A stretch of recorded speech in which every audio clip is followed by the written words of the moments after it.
Une animation de découverte des insectes de nos jardins s'est tenue dans le parc de la Villa Burrus le mercredi 23 août.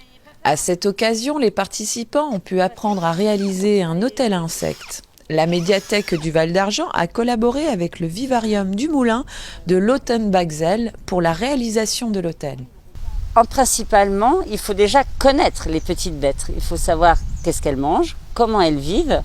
Et ensuite, il faut chercher les matières les plus naturelles qui soient, que les petites bêtes vont rencontrer dans la nature. Donc du bois essentiellement, parce que beaucoup d'insectes s'en nourrissent ou alors ils nichent. Il faut des feuilles mortes, du grillage. Là, à l'arrière, nous avons utilisé une vieille palette que nous avons restructurée. Donc on a aussi des pots en terre cuite, parce que ça isole bien, et de la paille.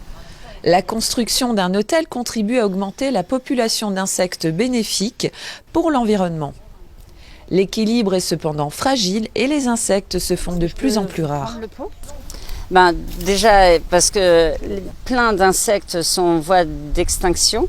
Alors peut-être pas d'extinction, c'est peut-être un peu fort, mais on en voit de moins en moins. Produits chimiques en partie, les gazons trop tondus en font partie aussi. Les insectes ne trouvent plus assez de nourriture dans la nature.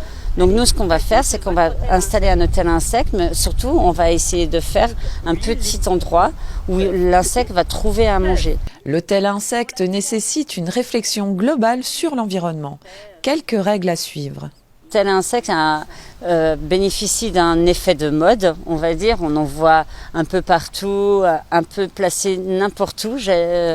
Et donc un hôtel à insectes, c'est génial, la démarche elle est très bien, mais il ne faut pas juste faire un hôtel à insectes. Il faut comprendre comment le mode de vie des animaux, à quoi ils servent, et surtout l'implanter à un endroit où les insectes pourront vivre et s'épanouir pleinement. C'est pas juste attirer pour consommer, mais c'est vraiment dans une démarche de préservation de l'environnement. La construction se fait de préférence en automne. Le vivarium du Moulin accueille les visiteurs toute l'année pour aller à la rencontre de ces petites bêtes pleines de ressources et acquérir plus de connaissances.